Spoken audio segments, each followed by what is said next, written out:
भाग 29। कलकत्ता में वकील साहब ने ठहरने का पहले ही इंतजाम कर लिया था। कोई कष्ट न हुआ। रतन ने महाराज और टीमल कहार को साथ ले लिया था। दोनों वकील साहब के पुराने नौकर थे और घर के से आदमी हो गए थे। शहर के बाहर एक बंगला था, उसके 3 कमरे मिल गए। इससे ज़्यादा जगह की वहाँ ज़रूरत भी न थी। अहाते में तरह तरह के फल पौधे लगे हुए थे। स्थान बहुत सुंदर मालूम होता था। पास पड़ोस में और कितने ही बंगले थे। शहर के लोग उधर हवाखोरी के लिए जाया करते थे और हरे होकर लौटते थे, पर रतन को वह जगह फाड़े खाती थी। बीमार के साथ वाले भी बीमार होते हैं, उदासों के लिए स्वर्ग भी उदास है। सफ़र ने वकील साहब को और भी शिथिल कर दिया था। 2-3 दिन तो उनकी दशा उससे भी खराब रही, जैसी प्रयाग में थी, लेकिन दवा शुरू होने के 2-3 दिन बाद वह कुछ संभलने लगे।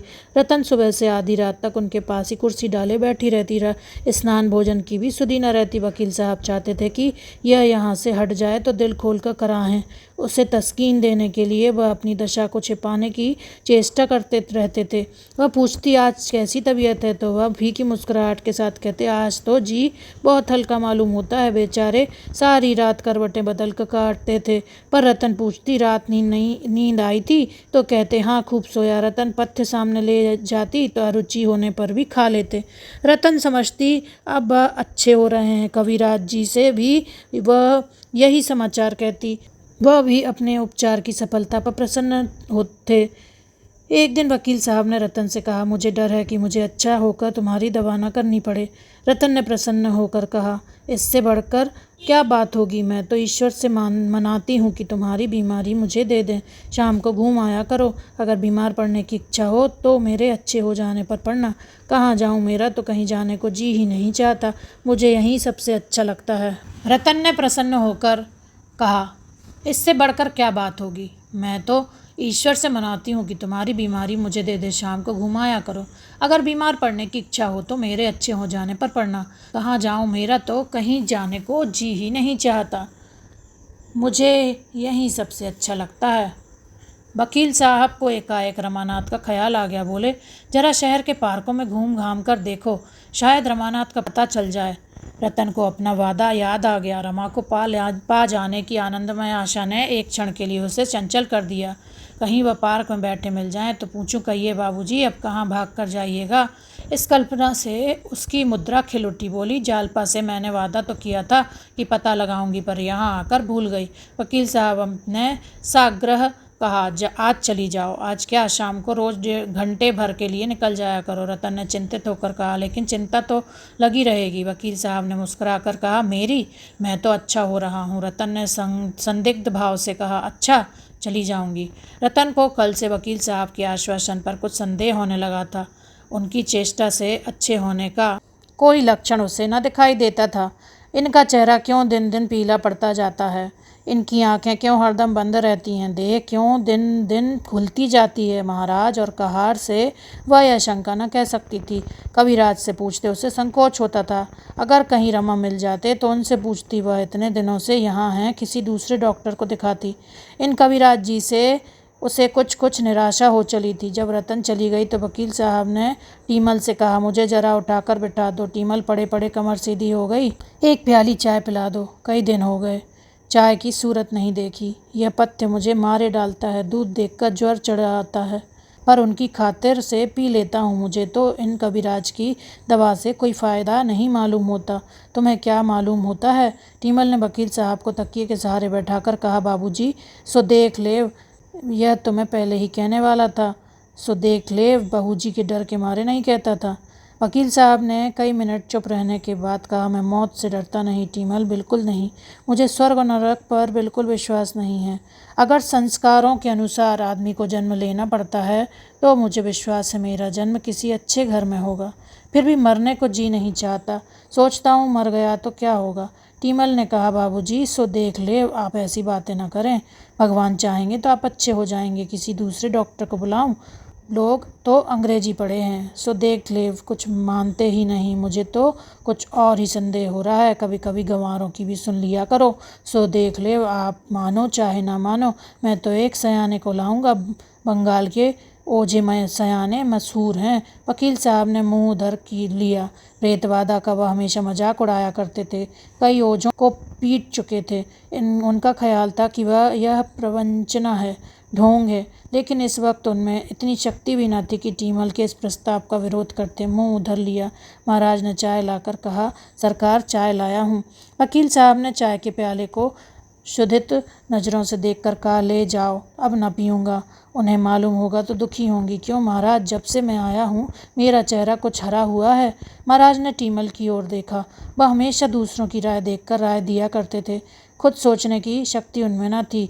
अगर टीमल ने कहा है आप अच्छे हो रहे हैं तो वह भी इसका समर्थन करेंगे। टीमल ने इसके विरुद्ध कहा है तो उन्हें भी इसके विरुद्ध ही कहना चाहिए। टीमल ने उनके असमंजस को भांप कर कहा, हरा क्यों नहीं हुआ है? हाँ, जितना होना चाहिए उतना नहीं हुआ। महाराज बोले, हाँ, कुछ हरा जरूर हुआ है, मुदा बहुत कम। वकील साहब ने कुछ जवाब नहीं दिया। 2-4 वाक्य बोलने के बाद वह शिथिल हो जाते थे और 10-5 मिनट शांत अचेत पड़े रहते थे। कदाचित उन्हें अपनी दशा का यथार्थ ज्ञान हो चुका था। उसके मुख पर, बुद्धि पर, मस्तिष्क पर मृत्यु की छाया पड़ने लगी थी। अगर कुछ आशा थी तो इतनी कि शायद मन की दुर्बलता से उन्हें अपनी दशा इतनी हीन मालूम होती हो। उन दम पहले से ज़्यादा फूलने लगा था।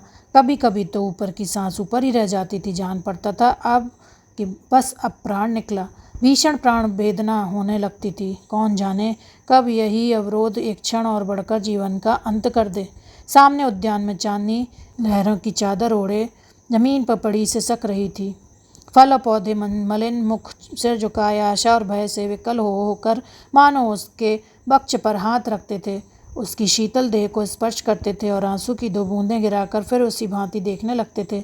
सहसा वकील साहब ने आंखें खोली। आंखों के दोनों कोनों में आंसू की बूंदें मचल रही थीं। क्षीण स्वर में बोले, टीमल, क्या सिद्धू आए थे? इस प्रश्न पर आप ही लज्जित हो मुस्कुराते हुए बोले, मुझे ऐसा मालूम हुआ जैसे सिद्धू आए हों। फिर गहरी सांस लेकर चुप हो गए और आंखें बंद कर लीं। सिद्धू उस बेटे का नाम था जो जवान होकर मर गया था। इस समय वकील साहब को बराबर उसी की याद आ रही थी।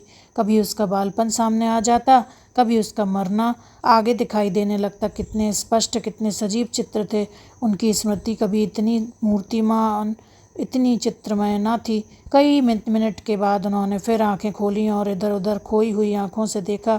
उन्हें अभी ऐसा जान पड़ता था कि मेरी माता आकर पूछ रही हैं, बेटा तुम्हारा जी कैसा है? सहसा उन्होंने टीमल से कहा, यहाँ आओ, किसी वकील को बुला लाओ, जल्दी जाओ, नहीं वह घूमकर आती रहे होंगी। इतने में मोटर का हॉर्न सुनाई दिया और एक पल में रतन आ पहुंची। वकील को बुलाने की बात उड़ गई। वकील साहब ने प्रसन्न मुख होकर पूछा, कहाँ गई? कुछ उसका पता मिला? रतन ने उनके माथे पर हाथ रखते हुए कहा, कई जगह देखा, कहीं न दिखाई दिए। इतने बड़े शहर में सड़कों का पता तो जल्दी चलता नहीं। वह भला क्या मिलेंगे? दवा खाने का समय तो आ गया ना। वकील साहब ने दबी जबान से कहा, लाओ खा लूँ। रतन ने दवा निकाली और उन्हें उठाकर पिलाई।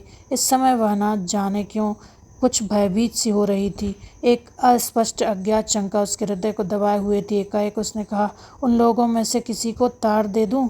वकील साहब ने प्रश्न की आंखों से देखा। फिर आप उसका आशा समझकर बोले, नहीं, किसी को बुलाने की जरूरत नहीं, मैं अच्छा हो रहा हूँ।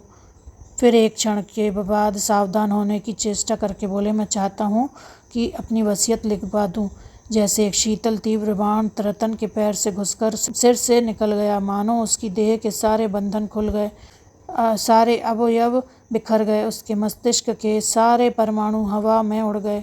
मानो नीचे से धरती निकल गई, ऊपर से आकाश निकल गया और वह निराधार, निस्पंद, निर्जीव खड़ी है। अवरुद्ध अधुकंपित कंठ से बोली, घर से किसी को बुलाऊं?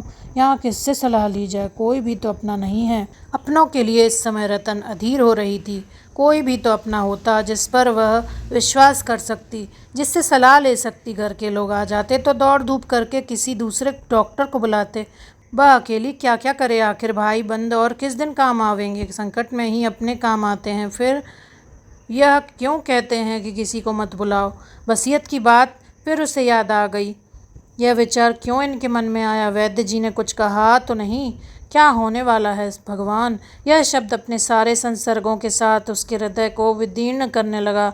चिल्ला चिल्ला कर रोने के लिए उसका मन विकल हो उठा। अपनी माता याद आई उसके अंचल में मुंह छिपाकर रोने की आकांक्षा उसके मन में उत्पन्न हुई। यह उस स्नेहमय अंचल में रोकर उसकी बाल आत्मा को कितना संतोष होता था, कितनी जल्द उसकी सारी मनोव्यथा शांत हो जाती थी। आह, वह आधार भी अब नहीं। महाराज ने आकर कहा, सरकार भोजन तैयार है, थाली परसूं। रतन ने उसकी ओर कठोर नज़रों से देखा। वह बिना जवाब की अपेक्षा किए चुपके से चला गया। मगर एक ही क्षण में रतन को महाराज पर दया आ गई। उसने कौन सी बुराई की जो भोजन के लिए पूछने आया। भोजन भी ऐसी चीज़ है जिसे कोई छोड़ सके। वह रसोई में जाकर महाराज से बोली, तुम लोग खा लो महाराज, मुझे आज भूख नहीं लगी है। महाराज ने आग्रह किया, 2 ही फुलके खा लीजिए सरकार। रतन ठिठक गई। महाराज के आग्रह में इतनी सहृदयता, इतनी संवेदना भरी हुई थी कि रतन को एक प्रकार की सांत्वना का अनुभव हुआ। यहाँ कोई अपना नहीं है, यह सोचने में उसे अपनी भूल प्रतीत हुई। महाराज ने अब तक रतन को कठोर स्वामिनी के रूप में देखा था। वही स्वामिनी आज उसके सामने खड़ी मानो सहानुभूति की भिक्षा मांग रही थी। उसकी सारी सद्वृत्तियाँ उमड़ उठीं। रतन को उसके दुर्बल मुख पर अनुराग का तेज नजर आया। उसने पूछा, क्यों महाराज, बाबूजी को इस कविराज की दवा से कोई लाभ हो रहा है? महाराज ने डरते डरते वही शब्द दोहरा दिए जो आज वकील साहब से कहे थे, कुछ तो हो रहा है, लेकिन जितना होना चाहिए उतना नहीं। रतन ने अविश्वास के अंदाज से देखकर कहा, तुम भी मुझे धोखा देते हो महाराज। महाराज की आंखें डबडबा गईं। बोले, भगवान सब अच्छा ही करेंगे बहू जी, घबराने से क्या होगा, अपना तो कोई बस नहीं है। रतन ने पूछा, यहाँ कोई ज्योतिषी ना मिलेगा? जरा उससे पूछते, कुछ पूजा पाठ भी करा लेने से अच्छा होता है। महाराज ने तुष्टि के भाव से कहा, यह तो मैं पहले ही कहने वाला था बहू जी, लेकिन बाबूजी का मिजाज तो जानती हो, इन बातों से वह कितना बिगड़ते हैं। रतन ने दृढ़ता से कहा, सवेरे किसी को जरूर बुला लाना, सरकार चढ़ेंगे। मैं तो कहती हूँ। यह कहती हुई वह कमरे में आई और रोशनी के सामने बैठकर जालपा को पत्र लिखने लगी। बहन, नहीं कह सकती क्या होने वाला है। आज मुझे मालूम हुआ है कि मैं अब तक मीठे भ्रम में पड़ी हुई थी। बाबूजी अब तक मुझसे अपनी दशा छिपाते थे, मगर आज यह बात उनके काबू से बाहर हो गई। तुमसे क्या कहूँ, आज वह वसीयत लिखने की चर्चा कर रहे थे, मैंने ही टाला। दिल घबरा रहा है बहन, जी चाहता है थोड़ी सी संख्या खाकर सो रहूं। विधाता को संसार दयालु, कृपालु, दीन बंधु और जाने कौन कौन सी उत्पाधियां देता है। मैं कहती हूँ उससे निर्दयी, निर्मम, निष्ठुर कोई शत्रु भी नहीं हो सकता। पूर्व जन्म का संस्कार केवल मन को समझाने की चीज़ है। जिस दंड का हेतु ही हमें न मालूम हो, उस दंड का मूल्य ही क्या।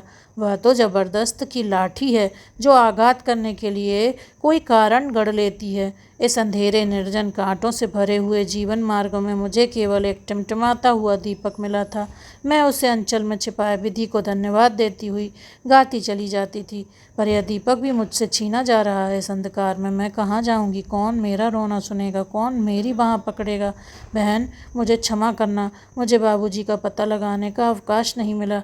आज कई पार्कों का चक्कर लगा आई, पर कहीं पता नहीं चला। कुछ अवसर मिला तो फिर जाऊंगी। माताजी को मेरा प्रणाम कहना। पत्र लिखकर रतन बरामदे में आई।